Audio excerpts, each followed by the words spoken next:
No Saber Direito desta semana, você vai conhecer temas do direito aeronáutico. O professor Bruno Rabelo fala sobre os antecedentes desse segmento do direito, as nuances internacionais do direito aeronáutico e ainda aborda o Código Brasileiro e o Marco Regulatório. A aula 1, sobre antecedentes do direito aeronáutico, começa agora.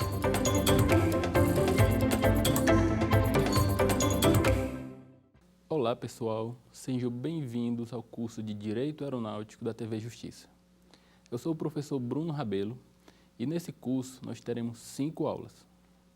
Na primeira aula faremos uma introdução sobre o direito aeronáutico, retomando desde sua origem mais remota. Na segunda aula falaremos sobre os tratados internacionais mais importantes. Na terceira, sobre o Código Brasileiro de Aeronáutica. Na quarta, conversaremos sobre o direito regulatório aeronáutico, principalmente as normas da ANAC. E na quinta aula, trataremos de alguns tópicos relevantes para o direito aeronáutico, como a responsabilidade civil e os crimes que podem ser cometidos no âmbito da aviação. Iniciando nossa aula, nós podemos retomar o direito aeronáutico desde a origem, desde a criação do ser humano. Na minha opinião, para fins acadêmicos, desde o Jardim do Éden, que Deus criou o homem, e esse homem sempre teve o desejo pelo desconhecido, ele sempre quis buscar coisas novas, mas na mitologia também, com Édipo, que queria desvendar segredos, e Ícaro, com seu desejo pelo voo. Essa, na minha opinião, é a origem mais remota do direito aeronáutico. Mas não paramos por aí. Na literatura, também vemos, em várias oportunidades, o ser humano expondo essa vontade, esse desejo pelo desconhecido, essa busca pelos ares. Citamos Luciano Ramos em seu livro Vera História, que trata sobre uma viagem à Lua, e também Luciano Verne, que tem o livro Da Terra à Lua, além de muitos outros autores. Também acredito que esse desejo pelo desconhecido, esse desejo por explorar um novo ambiente, foi o que fez Santos Dumont inventar tantas aeronaves, por assim dizer, e em 1909 realizar o seu primeiro voo em Paris. Em Paris, em 1909, eu também considero como o marco inicial do direito aeronáutico. Foi nesse momento, ou momentos depois, que os estados perceberam a importância que a aviação iria ter para a humanidade e perceberam a necessidade de regular essa aviação para garantir a segurança e a relevância no futuro da aviação, né, por sua relevância histórica, política, econômica. Talvez, se essa relevância não tivesse sido percebida em 1909, não teríamos a regulação que temos hoje. E talvez a aviação não seria tão segura e tão importante quanto é hoje. Nesse contexto, temos o direito aeronáutico como uma ciência. De onde surge esse conceito de ciência?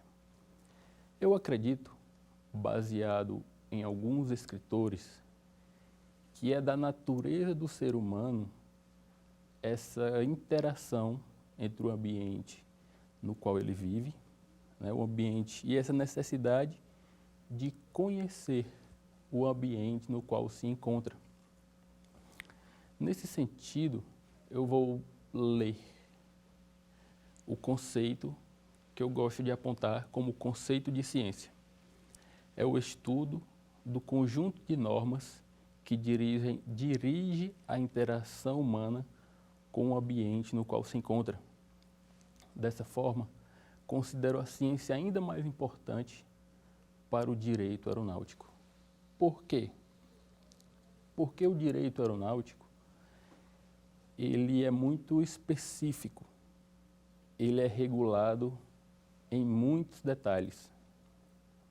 Então, se eu me utilizo de uma ciência frágil, de estudos insubsistentes, ou mesmo de estudos errôneos para regular o direito aeronáutico, é muito provável que eu terei problemas, e esses problemas, dada a importância da aviação, pode inclusive ceifar vidas e causar muito prejuízo material.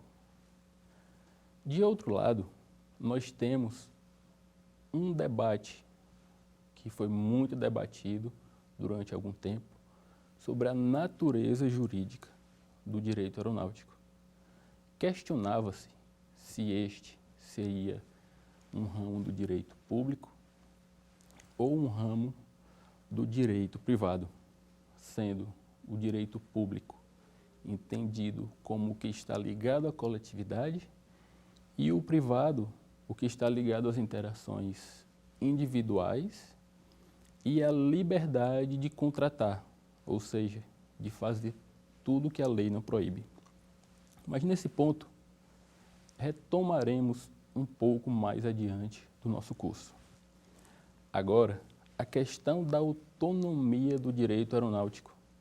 Esta questão também foi muito debatida e até hoje algumas pessoas isoladas ainda questionam se realmente o direito aeronáutico seria um ramo autônomo. Dessa forma, para provar ou argumentar a favor da autonomia do direito aeronáutico, nós temos o nosso texto constitucional da nossa atual Constituição. Esse texto expressamente reconhece o direito aeronáutico. Está lá escrito. Isso é um argumento a favor da autonomia do direito aeronáutico. Adicionalmente, podemos observar que o direito aeronáutico ele tem normas próprias, ele tem cursos acadêmicos próprios, ele tem livros próprios e procedimentos específicos próprios do direito aeronáutico. Portanto, eu entendo que não há como questionar a autonomia do direito aeronáutico. Com efeito, esse termo direito aeronáutico nem sempre foi o mais adotado ou mesmo foi aceito como é nos dias de hoje. Em um outro momento, André Henry, em 1909, denominava esse ramo do direito como direito aéreo. Porém, Antônio Ambrosina cunhou o termo direito aeronáutico. Além desses dois termos, vários outros foram ventilados no âmbito da doutrina, como o direito da aviação, o direito da locomoção aérea, o direito da aeronavegação, o direito do transporte aéreo.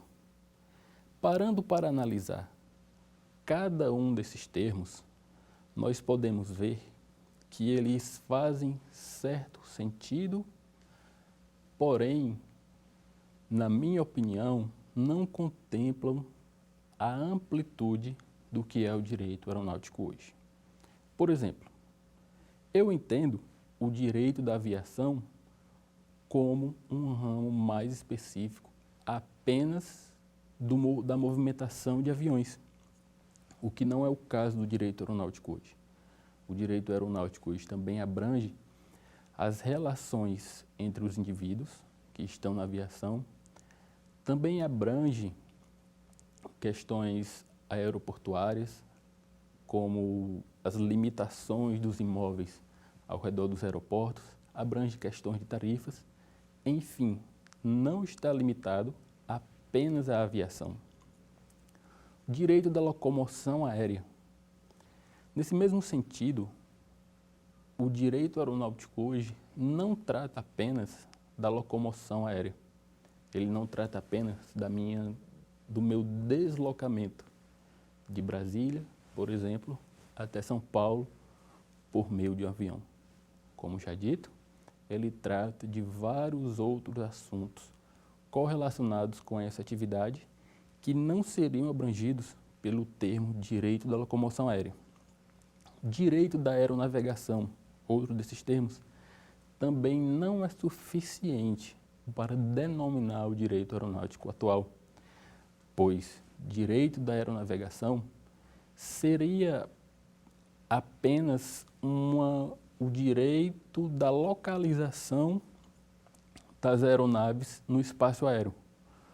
Isso quer dizer, seria apenas um direito para regular a forma como uma aeronave se localiza no espaço aéreo e encontra o seu destino por meio do espaço aéreo.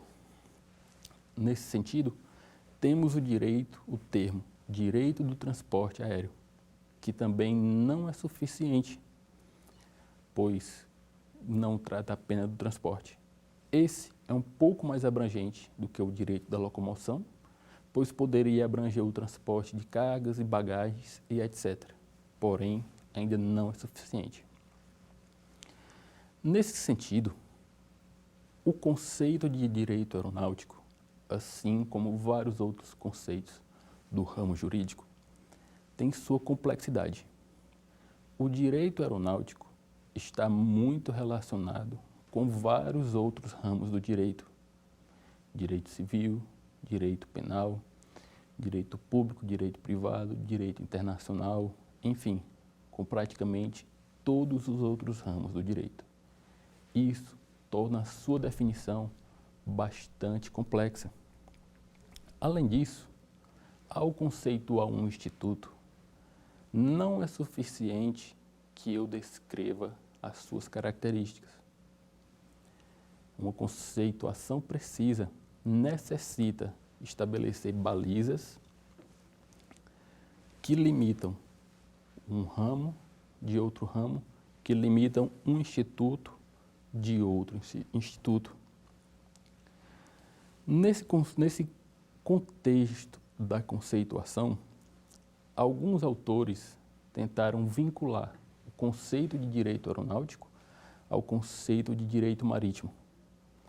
Outros tentaram vincular apenas ao direito internacional. E outros autores apontam como ramo misto do direito, ou seja, que traz normas nacionais e internacionais. Um conceito bastante preciso é o extraído da Enciclopédia de Direito da Saraiva, o qual eu leio agora com vocês. Entende-se como direito aeronáutico o conjunto de normas de direito público e privado que regulam a navegação aérea e especialmente o movimento de aviões e outros aparelhos que circulam no ar, nas suas relações com as coisas e com as pessoas.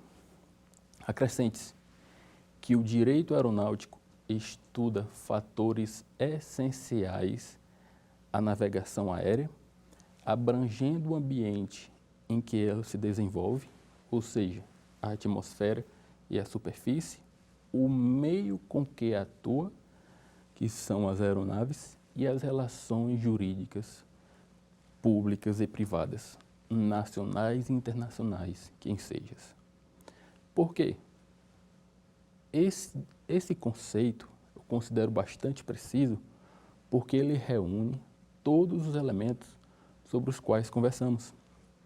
Aponta o direito público e o direito privado, trata da navegação aérea e na movimentação das aeronaves, de outros aparelhos, mas também traz a relação dessas coisas com todos os objetos à sua volta. E envolve também o direito nacional e o direito internacional. Nesse sentido, o direito aeronáutico tem muitas fontes. O que são fontes? São os locais ou os institutos ou as normas de onde podemos extrair qual é ou o que é o direito aeronáutico. Inicialmente, nós temos as fontes internas do direito aeronáutico, que, por sua vez, são divididas em fontes internas primárias e em fontes internas secundárias. As primeiras eu considero como o direito mais puro, o direito mais substancial e um direito mais legalista, mais ligado às normas escritas. Isso dentro do nosso sistema brasileiro. Nesse sentido, nós temos o Código Brasileiro de Aeronáutica, que codifica o nosso direito aeronáutico e regula praticamente todos os aspectos que podem ser tratados em direito aeronáutico. Temos também a Lei do Aeronauta, essa lei que regula a atividade do aeronauta, ou seja, das pessoas que trabalham a bordo das aeronaves. Regula a jornada, regula os intervalos, regula a jornada de trabalho, regula as férias, enfim, regula vários aspectos. Mas, especialmente, nós temos a nossa Constituição, que não traz muitas normas específicas sobre direito aeronáutico e sobre atividade aérea. Porém, é a norma fundamental da nossa nação e que é relevante para a interpretação e aplicação de todas as normas de direito aeronáutico, é relevante para os processos e procedimentos de direito aeronáutico, enfim, para todo o ordenamento da aviação brasileira. Ao texto constitucional, costumo e gosto de adicionar o bloco de constitucionalidade, assim conhecido por todos, e com bastante doutrina disponível sobre isso. Apesar de não ter também normas específicas sobre direito aeronáutico, mas traz normas fundamentais e que devem ser usadas para interpretar e aplicar o direito aeronáutico. Com efeito, as normas internacionais também são fontes do direito aeronáutico. Estas podem ser as estatutárias e as não estatutárias. Mas começa explicando as fontes materiais do direito internacional. As fontes materiais do direito internacional são os fatos do mundo real que ensejam a criação de normas internacionais. No direito aeronáutico, nós podemos citar, por exemplo, a Segunda Guerra Mundial, que foi um fato que ensejou a criação de várias normas internacionais de direito aeronáutico. Além dessa, um fato mais recente é o que é bastante conhecido como o 11 de setembro. Aquele fato dos aviões jogados sobre as Torres Gêmeas nos Estados Unidos. Esse fato ensejou a criação e a modificação de dezenas ou até centenas de procedimentos na aviação, especialmente procedimentos de segurança ligados à interferência ilícita, procedimentos de inspeção em aeroportos, procedimentos de segurança ao redor das zonas aeroportuárias. Enfim, a aviação foi dividida entre antes e depois desse fato internacional. Antes, era possível ver pessoas andando pela pista, indo embarcar, enfim. Após o 11 de setembro, isso não foi possível. Passando para as fontes formais do direito aeronáutico internacional, que, como eu disse, podem ser estatutárias e não estatutárias, nós iniciamos pelas não estatutárias, que são as que não estão previstas no Tratado da Corte Interamericana de Direitos Humanos.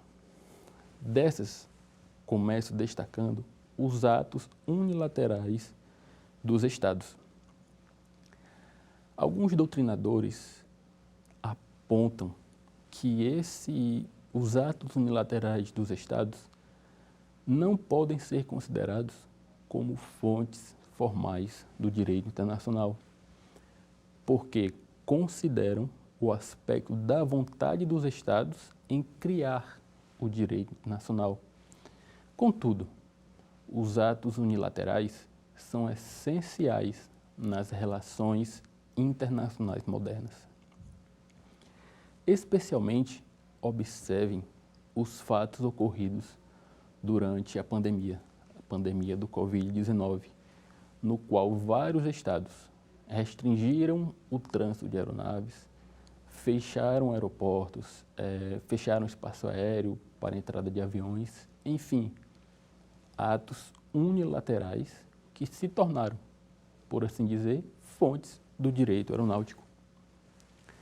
Ainda dentro das fontes não estatutárias, nós temos a analogia, que também é questionada, pois alguns argumentam que esta seria um método de integração do direito internacional e não uma fonte propriamente dita. Porém, se conceituarmos a analogia como uma forma de regular situações não previstas expressamente, utilizando outras situações que foram expressamente previstas, podemos ver a analogia, sim, como uma fonte do direito internacional. Nesse sentido, as fontes estatutárias, as formais e estatutárias do direito internacional são, inicialmente, os tratados, considerados como os instrumentos escritos utilizados por estados ou organizações internacionais que têm poder de celebrar tratado para tratar de assuntos de interesse comum. Na aviação, eu gosto de citar vários desses tratados, os quais passo a citar agora. Paris, de 1909, Tratado de Havana, de 1928, o Tratado de Chicago, de 1944. Temos outros, sobre aeronaves, Bruxelas, de 1938, temos o de Genebra, de 1948, e sobre responsabilidade civil, temos Varsóvia, de 1955, temos o de Guatemala, de 1971, e o de Montreal, de 1957. Além desses, temos Roma, de 1933, e outro, de 1952.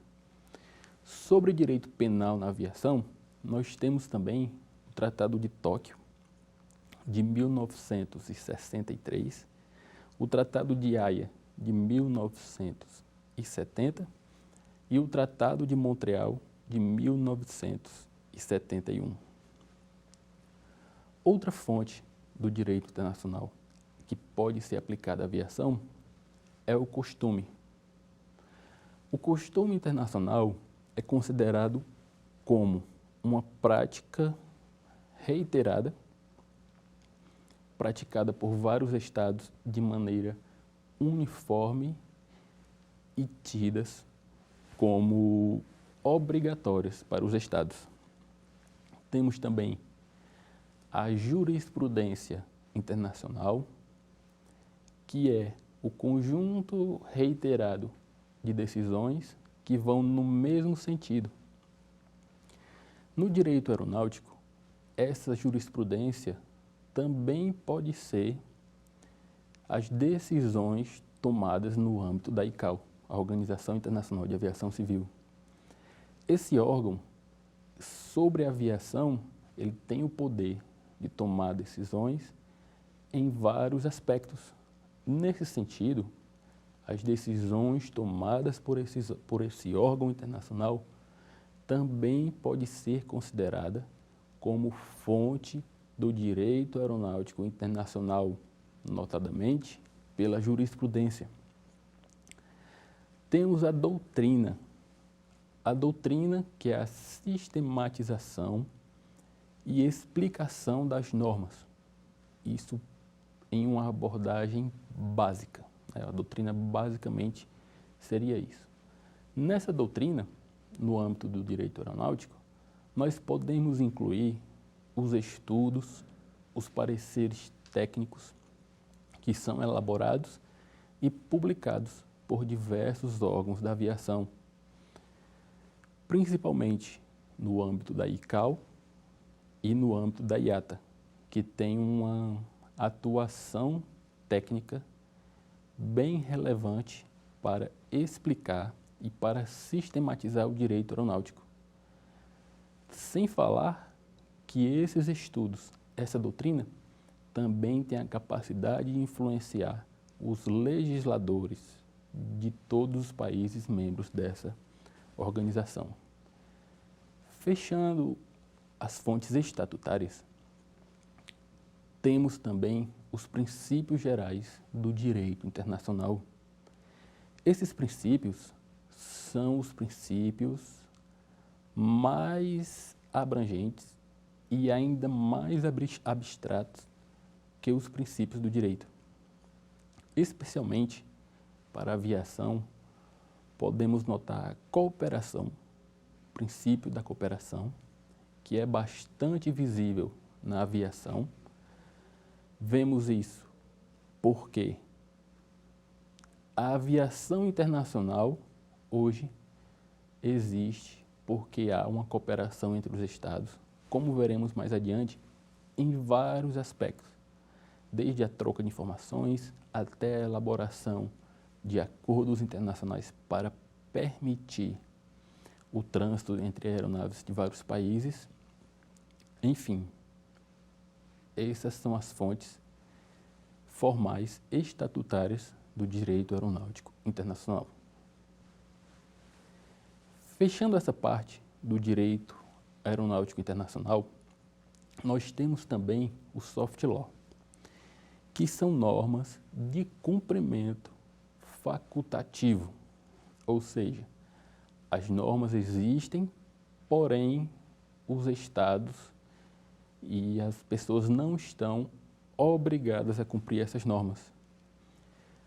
A título de exemplo, a própria ICAO, ela elabora e publica várias normas facultativas, várias recomendações de cumprimento facultativo.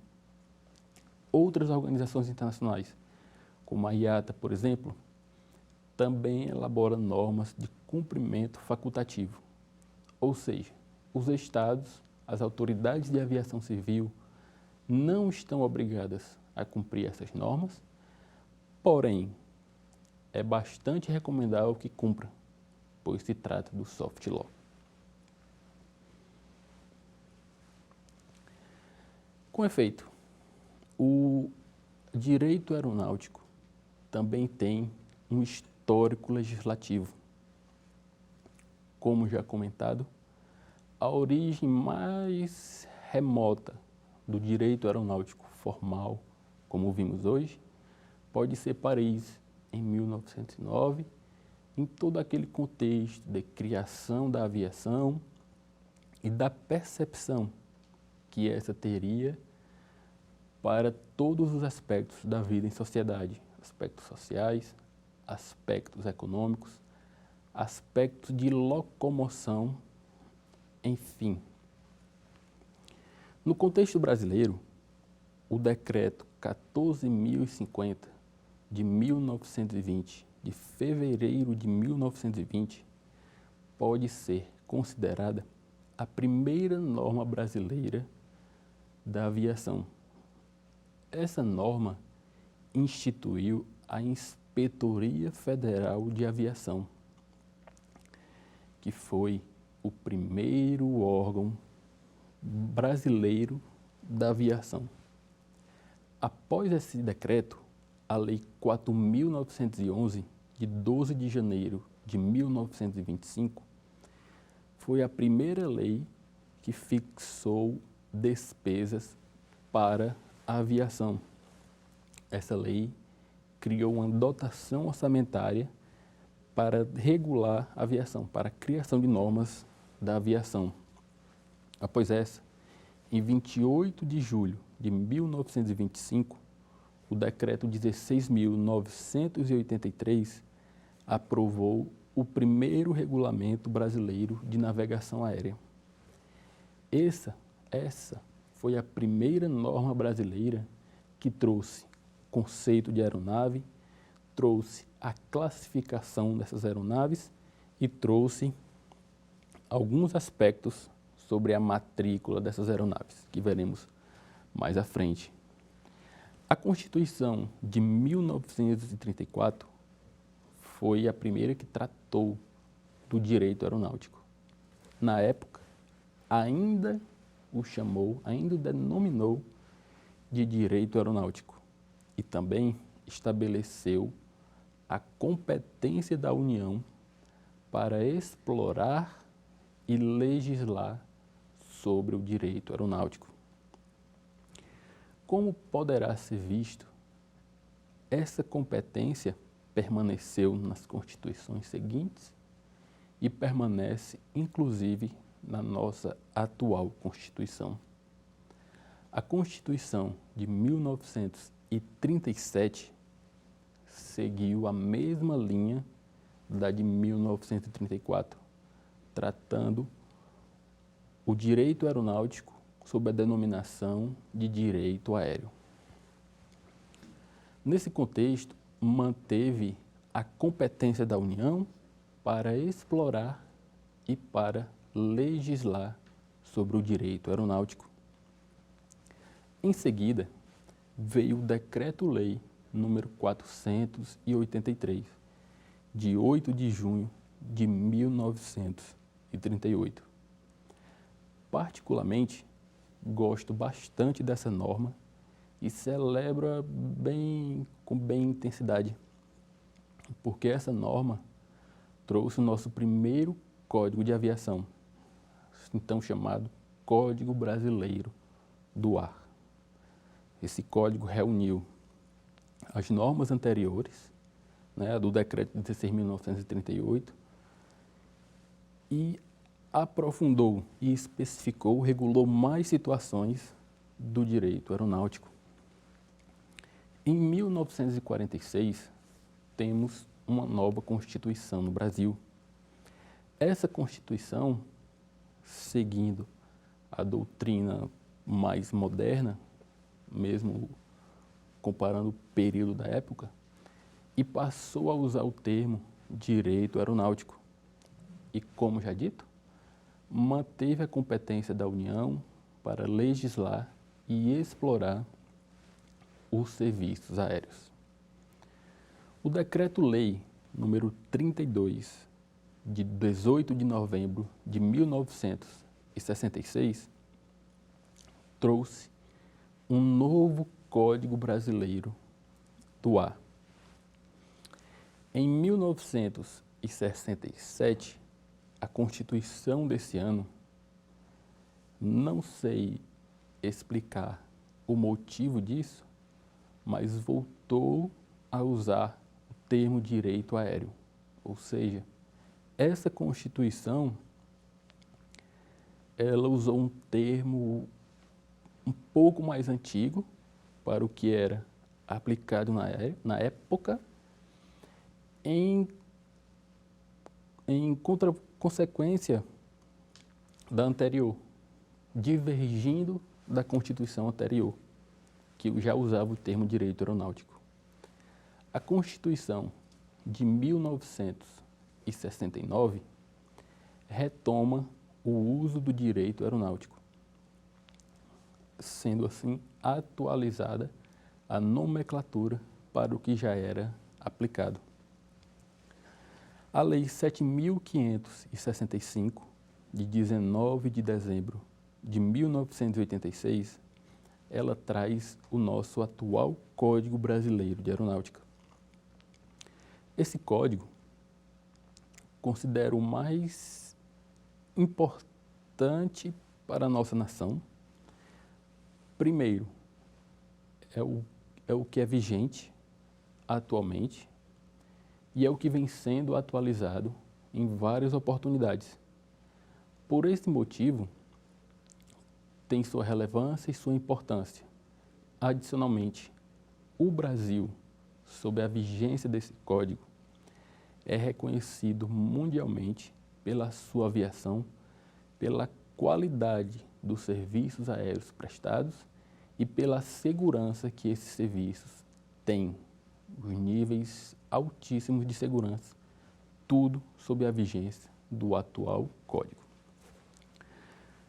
Com efeito, a nossa atual Constituição de 1988 também usa o termo direito aeronáutico e mantém a competência material e legislativa sob a União Federal. Nesse contexto, é importante destacar o Instituto da Recepção. Creio, com base na doutrina, que 100% do nosso atual Código Brasileiro de Aeronáutica foi recepcionado por essa Constituição, porque não há questionamento sobre isso e também não identifico nenhuma norma que contrarie a nossa atual Constituição ou mesmo o bloco de constitucionalidade. Passando para outra abordagem do direito aeronáutico, um tema bastante debatido em direito aeronáutico são as liberdades do ar. Algumas dessas liberdades são obtidas automaticamente por meio da assinatura e ratificação da Convenção de Chicago de 1944. Outras são obtidas por meio de acordos entre os Estados. E outras são expressamente proibidas pela Convenção de Chicago de 1944. Iniciamos com a primeira liberdade do ar, que consiste em sobrevoar o território de outro Estado. Exemplificando, essa liberdade consiste em ter aeronaves sobrevoando, sem intenção de pouso, o território do Estado. A segunda liberdade é a liberdade de fazer escala técnica no território de outro Estado. Ou seja, é a liberdade de uma aeronave vinda de outro país pousar no Brasil para abastecer os reservatórios de água, de combustível, enfim, sem embarque e desembarque. Essa liberdade também pode abranger pousos em emergência, ou seja, se a aeronave está sobrevoando o território do Brasil, por exemplo, e tem a necessidade de fazer um pouso em emergência, também está autorizado por essa liberdade. Entendo, na minha opinião, que essas duas liberdades são obtidas automaticamente mediante a assinatura e ratificação da Convenção de Chicago de 1944. A terceira liberdade consiste em sair com carga e passageiro do estado de nacionalidade da aeronave. Ou seja, essa liberdade permite que uma aeronave brasileira carregue passageiros, carga, bagagem e se dirija a outra nação, qualquer outra nação, que seja parte da Convenção de Chicago de 1944. A quarta liberdade consiste em entrar com passageiros e carga no estado de nacionalidade da aeronave. Como pode-se observar, essas duas liberdades, elas sempre andam em conjunto e considero que uma não pode existir sem a outra, por uma inviabilidade prática. Se eu permito que uma aeronave saia do meu território com passageiros e cargas e vá em direção a outro, e eu não permito que essa aeronave volte trazendo passageiros e cargas, na prática, eu inviabilizo essa atividade aérea. Inviabilizo porque economicamente não compensa uma aeronave se deslocar para outro país e voltar sem trazer cargas ou passageiros. A quinta liberdade consiste em transitar entre estados contratantes e fazer escala em outro estado. Por exemplo, o Brasil e um país vizinho são partes da Convenção de Chicago de 1944, que trata da aviação civil internacional. Essa liberdade, ela diz que eu posso pegar uma aeronave, sair do Brasil em direção a um país vizinho, que também é parte da convenção, e que eu posso fazer uma escala em um país que não é parte da convenção. A sexta liberdade do ar diz que eu posso vir de terceiro.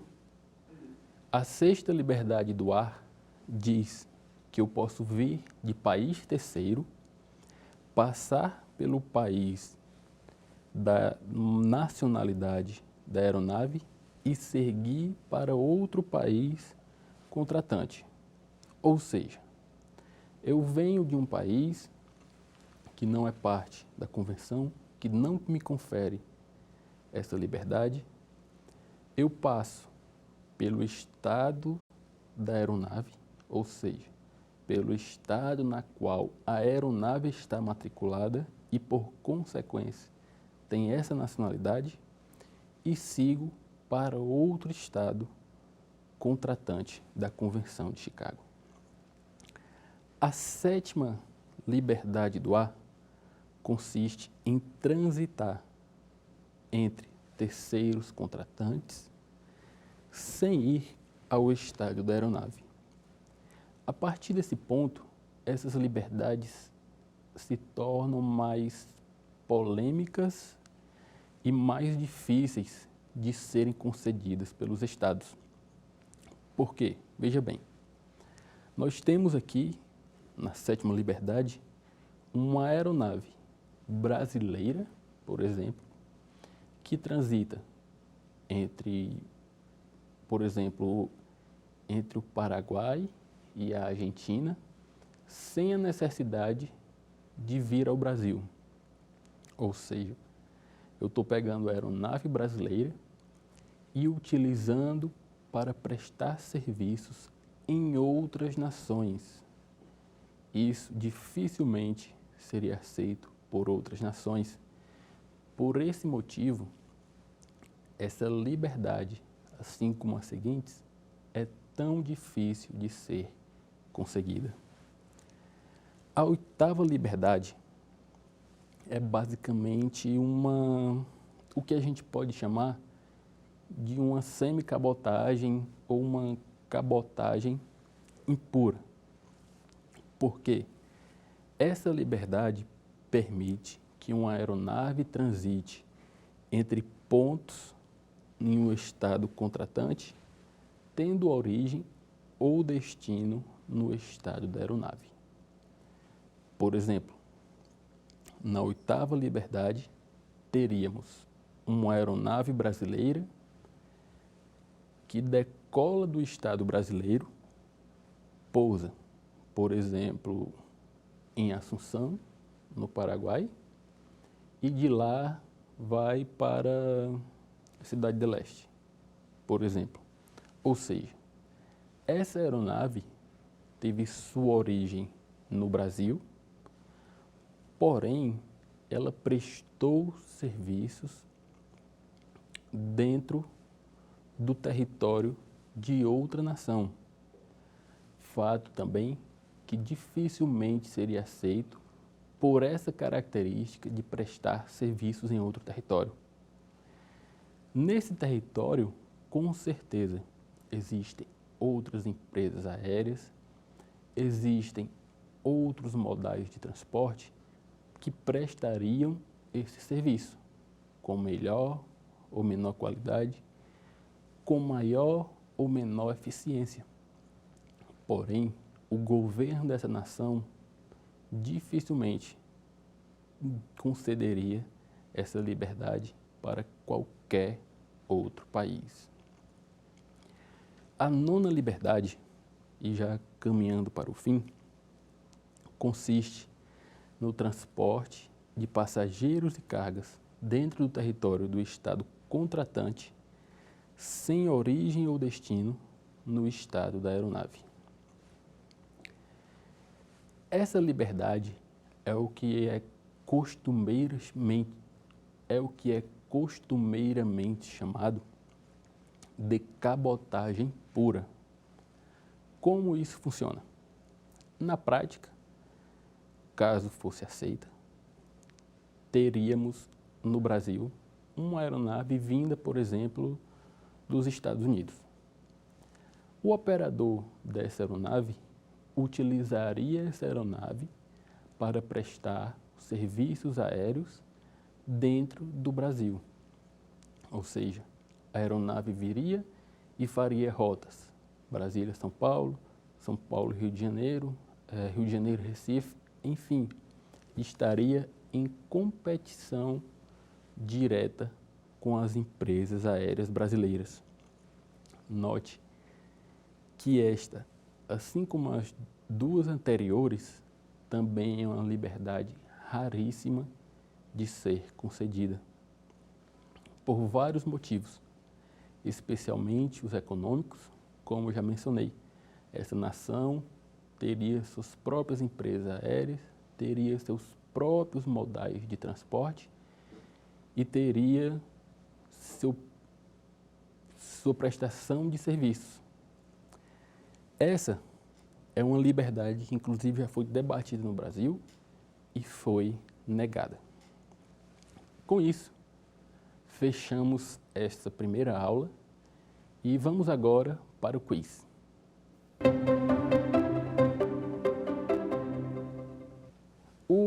O direito aeronáutico pode ser entendido como ramo do direito público, do direito privado ou de ambos.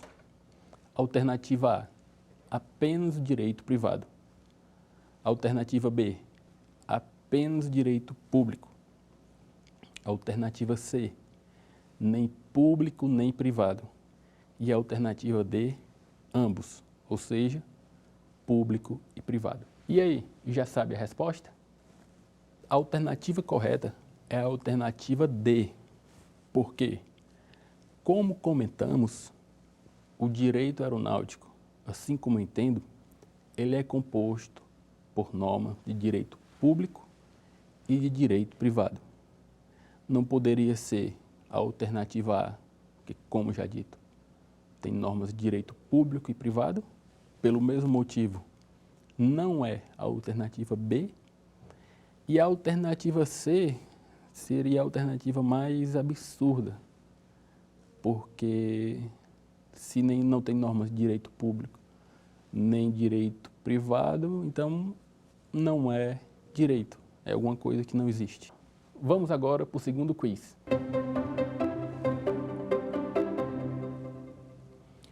Qual foi a primeira Constituição brasileira a consagrar o termo direito aeronáutico?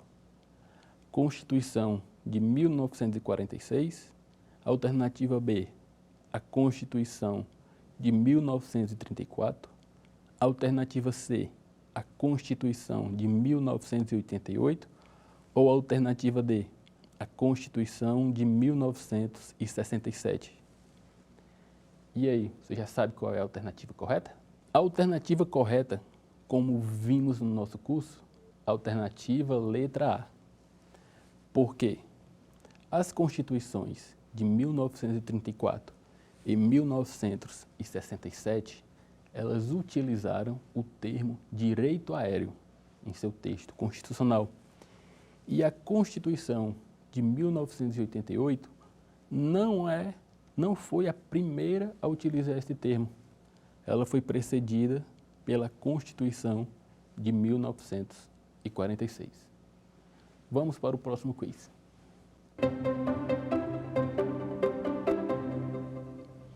São fontes primárias internas do direito aeronáutico, exceto alternativa A, a Constituição da República Federativa do Brasil de 1988, alternativa B, o Código Brasileiro de Aeronáutica, alternativa C, a jurisprudência, alternativa D, o bloco de constitucionalidade. Você já sabe a alternativa correta? A alternativa correta é a alternativa C, porque todas as outras alternativas trazem a sua norma de uma forma mais pura, em um texto de lei escrito. Existe uma norma expressamente prevista. Porém, a jurisprudência é uma norma, pode ser considerada uma norma, porém é uma norma baseada em outras normas. Por esse motivo, eu considero a jurisprudência como fonte secundária do direito aeronáutico interno. Concluído nosso quiz, vamos agora fazer um breve resumo da nossa aula. Nós iniciamos a aula conversando sobre a origem mais remota do direito aeronáutico, a qual apontamos um desejo que nasceu como ser humano pela busca do desconhecido. E também apontamos várias literaturas, mitologia grega, e sugerimos que esse desejo pelo desconhecido pode ter sido o que moveu o nosso brasileiro Santos Dumont a criar a primeira aeronave. Após esse tópico, nós conversamos sobre vários aspectos do direito aeronáutico como ciência. Nós explicamos por que consideramos o termo direito aeronáutico como o mais correto para designar esse ramo do direito.